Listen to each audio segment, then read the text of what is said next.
Hey guys, இந்த எபிசோட்ல நாம விஜய் சேதுபதி நடிப்பில் வெளிவந்த மகாராஜா படம் எப்படி இருக்குன்னு பார்க்க போறோம். அதுக்கு முன்னாடி வேற என்னங்க சொல்ல போறேன். இந்த சேனல்ல 95% பேரு சப்ஸ்கிரைப் பண்ணாம பார்த்துட்டு இருக்காங்க. ஸோ சப்ஸ்கிரைப் பண்ணாதவங்க சப்ஸ்கிரைப் பண்ணிட்டு பாருங்க. அப்போதான் நான் போடுற வீடியோ உங்களுக்கு அப்டேட்டடா வரும். வாங்க வீடியோக்குள்ள போலாம். மகாராஜா விஜய் சேதுபதியோட 50வது படம், அதாவது அவர் கதாநாயகனா நடிச்சிருக்கிற 50வது படம். இந்த படத்துக்காக மனுஷன் இறங்கி ப்ரமோஷன் பண்ணிட்டு இருக்காரு. இந்த படத்தை ஆக்டர் விஜயோட மேனேஜர் ஜெகதீஷ் கூட சேர்ந்து சுதன் தயாரிச்சிருக்காரு. இந்த படம் எப்படி இருக்குன்னு பார்க்கலாம். இந்த படத்தோட கதை என்னன்னா, சென்னை கேக்கனர்ல சலூன் கடை வச்சிருக்கிற மகாராஜா தன் ஒரே பொண்ணோட பள்ளிக்கரணையில தனியா வாழ்ந்துட்டு வராரு. இவர் ஒரு நாள் போலீஸ் ஸ்டேஷன் போய் தன்னை 3 பேர் தாக்கிட்டு வீட்டை கொள்ளையடிச்சிட்டாங்கன்னு ரிப்போர்ட் பண்றாரு. அந்த திருட்டுல லட்சுமி காணாம போயிருச்சு. தன்னோட பொண்ணு ஸ்போர்ட்ஸ் கேம்ப் போயிருக்காங்க. அவங்க திரும்பி வரதுக்குள்ள லட்சுமியை மீட்டு கொடுங்கன்னு சொல்லி கேட்கிறாரு. விசாரணையில லட்சுமின்றது குப்பத்தொட்டின்னு தெரிஞ்சுக்கிற போலீஸ் அவரை அவமானப்படுத்தி விரட்டி விட்டுறாங்க. ஆனா மகாராஜா லட்சுமியை கண்டுபிடிச்சு தந்தா 5 லட்ச ரூபா தரேன்னு சொல்லி இன்ஸ்பெக்டர் வரதராஜன் சொல்றாரு. இன்ஸ்பெக்டர் இந்த கேஸை விசாரிக்கிறேன்னு ஒத்துக்கிறாரு. ஏன்னா 300 ரூபாய் துப்பத்தொட்டிக்கு 5 லட்ச ரூபாய் ஏன் தரணும்னு சொல்லிட்டு அவர் மேல சந்தேகம் வருது. இன்ஸ்பெக்டர் வரதராஜன் அந்த 3 பேர் யாருன்னு கண்டுபிடிச்சாரா இல்லையா, மகாராஜா எதுக்கு ஒரு குப்பத்தொட்டிக்கு 5 லட்ச ரூபாய் தரணும், இதுக்கான காரணத்தை பல திருப்பங்களோட சொல்ற படம் தான் மகாராஜா. இந்த படத்தோட மேக்கிங் பத்தி பார்க்கலாம். இந்த படத்தோட கதையை நான் லீனியரா சொல்லியிருக்காங்க. வர வர இதே மாதிரி நிறைய படங்கள் தமிழ்ல வர ஆரம்பிச்சிருச்சு. இது ட்ரெண்டாவே மாறி போச்சு. இந்த படத்தோட கதையை ஸ்கிரீன் பிளே எழுதி டைரக்ட் பண்ணியிருக்காரு மிதிலன் சுவாமிநாதன். இது இவருக்கு 2வது படம். இவர் முதல் படமான குரங்கு பூமியிலையும் இதே மாதிரி நான் லீனியரா கதை சொல்லியிருப்பாரு. இந்த படத்துல இவர் ரைட்டிங்ல ஃபர்ஸ்ட் ஹாஃப்லாம் ஏனோ தானே இருந்துச்சு. ஆனாலும் எங்கேயும் போர் அடிக்கல. செகண்ட் ஹாஃப்லாம் கிரிப்பா போச்சு. குறிப்பா சிங்கம்புலி சம்பந்தப்பட்ட காட்சிகள்லாம் நல்லா எழுதியிருந்தாரு. இந்த படத்தோட கிளைமேக்ஸ் மாதிரியே இதுக்கு முன்னாடி பிரெஞ்சுல ஒரு படம், கொரியன்ல ஒரு படம், ஏன் மலையாளத்துல கூட ஒரு படம் வந்திருக்கு. பேர் சொல்லல, சொன்னா ஸ்பாய்லர் ஆயிடும். ஆனா இந்த படத்துல தமிழ் ஆடியன்ஸுக்கு ஏற்ற மாதிரி கொஞ்சம் பாலிஷா சொல்லியிருக்காங்க. டைரக்டா சொன்னா வேற மாதிரி எதிர்ப்பு வந்திருக்கும். தமிழ்ல இந்த அளவுக்கு தான் கிரியேட்டர்ஸோட லிபர்ட்டி இருக்கு. இந்த படத்தோட கதை ஒரு குழந்தையோட பாதத்துல ஆரம்பிச்சு கடைசியில ஒரு கால் தடத்துல ரத்தம் வழியிற மாதிரி காட்சி எடுத்து முடிச்சிருக்காங்க. அந்த சீன் ரொம்ப நல்லாவே இருந்துச்சு. இதுதான் டைரக்டர்ஸ் டச்.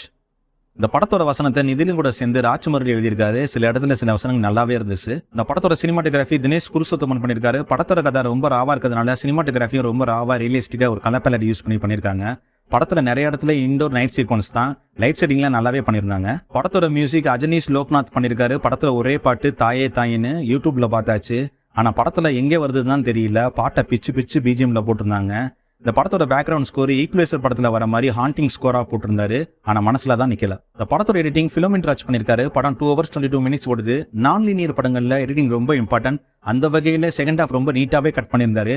ஃபர்ஸ்ட் ஹாஃப்ல பாஸ்ட் அண்ட் பிரசன்ட் சீன்களை டிஃபரன்ஷியேட் பண்ணி கட் பண்ணியிருந்தாருன்னா இன்னும் நல்லா இருந்திருக்கும். ஸ்டண்ட் அனலரசு பண்ணிருக்காரு. படத்துல ஓவர் வயலன்ஸ் ஸ்டண்ட் காட்சி எல்லாம் ராவா எடுத்து வச்சிருக்காங்க. படத்துல நடிச்சிருக்கிற ஆக்டர்ஸோட பெர்ஃபார்மன்ஸ் பத்தி பார்க்கலாம். மகாராஜாவா விஜய் சேதுபதி நடிச்சிருக்காரு. இவர் நடிப்பை சொல்லவா வேணும். இது இவருக்கு 50வது படம். மனுஷன் மிரட்டி விட்டுருக்காரு. இந்த படத்துக்கு தேவையான நடிப்பை கொடுத்திருக்காரு. ஆனா எந்த இடத்துலயும் அடுத்தவங்களை ஓவர் ஷேடோ பண்ணவே இல்லை. அந்த நடிப்போட ஸ்கேல் அவருக்கு நல்லாவே தெரிஞ்சிருக்கு. மகாராஜாவே மனுஷன் வாழ்ந்திருக்காரு. அனுராக் கேஷியா படத்துல வில்லனா வராரு. இவர் தான் வில்லன்னு படம் பார்க்குற எல்லாருக்கும் தெரியும். இவர் என்னதான் உசுர கொடுத்து நடிச்சிருந்தாலும் இவர் வேட்டி கட்டுற ஸ்டைலு லிப்சிங்கெல்லாம் படத்துல ஒட்டவே இல்லை. ஆனாலும் இவர் குழந்தையோட நடிச்சிருக்க சீன்லாம் ரொம்ப நல்லா எடுத்திருந்தாங்க. கிளைமேக்ஸ்ல மனுஷன் பின்னி படல் எடுத்துட்டாரு. நட்டி நடராஜ் இந்த படத்துல இன்ஸ்பெக்டர் வரதராஜனா நடிச்சிருக்காரு. ஆள் ரொம்ப இழைச்சு போயிட்டாரு. இவர் கேரக்டர் நெகட்டிவ் ஷேடா இருந்தாலும் செகண்ட் ஹாஃப்ல கைத்தட்ட வச்சுறாரு. சிங்கம்புலி படத்துல போலீஸ் இன்ஃபார்மரா வராரு. ரொம்ப பிரமாதமா நடிச்சிருந்தாரு. படம் ஃபுல்லா ஒரு மேனரிசம் மெயின்டைன் பண்ணிட்டே இருந்தாரு. அது ரொம்ப நல்லா இருந்துச்சு. செகண்ட் ஹாஃப்ல திருடுற மாதிரி ஒரு சீன் நடிச்சு காட்டுவார் போலீஸ்ட. அந்த சீன் சூப்பரா நடிச்சிருந்தாரு. காலம் கடந்து இவர் கேரக்டர் நின்று பேசும். பாய்ஸ் மணிகண்டன் முக்கிய கதாபாத்திரத்தில் நடிச்சிருந்தாரு. இனிமே இவரை இந்த மாதிரி நெகட்டிவ் சைட்ல நிறைய படங்கள்ல பார்க்கலாம். போலீஸ் ஸ்டேஷன்ல திருடனா போலீஸ் கேரக்டர்ல கல்கி நடிச்சிருக்காரு. கொலப்புதுல படத்துல அவர் பேரே போலீஸ் தான். இவர் வர சீன்லாம் காமெடி நல்லா ஒர்க் அவுட் ஆச்சு.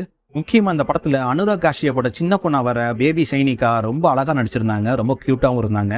அப்புறம் விஜய் சேதுபதி பொண்ணா வர சாச்சனா நியமிதாஸ் ரொம்ப நல்லா நடிச்சிருந்தாங்க. மற்றபடி இந்த படத்துல மம்தா மோகன்தாஸ், அபிராமி, திவ்யா பாரதி, முனிஷ்காந்த், அருள்தாஸ், வினோத் சாகர், தேனப்பன்னு ஏகப்பட்ட கேரக்டர்ஸ்.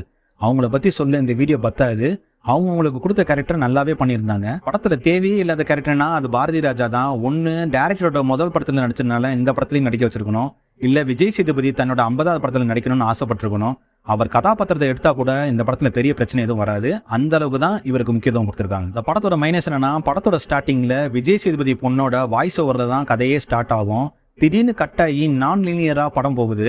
யாரை ஃபாலோ பண்றதுன்னு இப்ப தெரியல. ஒன்னு அந்த பொண்ணோட வாய்ஸ் ஓவர்லயே கண்டினியூ பண்ணிருக்கணும். இல்ல அந்த பொண்ணு வாய்ஸ் ஓவர் கொடுத்துருக்கவே கூடாது.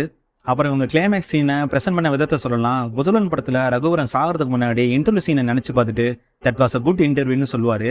அதே மாதிரி இந்த படத்துல வில்லன் சாகிறதுக்கு முன்னாடி சில சீன்ஸை நினைச்சு பார்ப்பாரு. அப்போ ஒரு சீனு காட்டாம விட்டுட்டாங்க.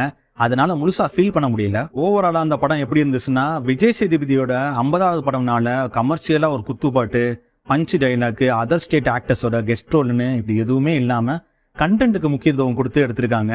அந்த வகையில் இந்த டீம் ஜெயிச்சிட்டாங்கன்னு சொல்லலாம். இந்த படத்தை தாராளமாக ஒரு தடவை பார்க்கலாம்.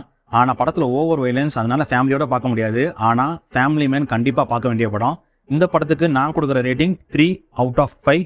இந்த வீடியோ பிடிச்சிருந்துச்சுன்னா லைக் பண்ணுங்க, ஷேர் பண்ணுங்க, உங்கள் கருத்துக்களை கமெண்ட் செக்ஷனில் பதிவு பண்ணுங்க. இந்த சேனலை சப்ஸ்கிரைப் பண்ணாதவங்க சப்ஸ்கிரைப் பண்ணுங்க.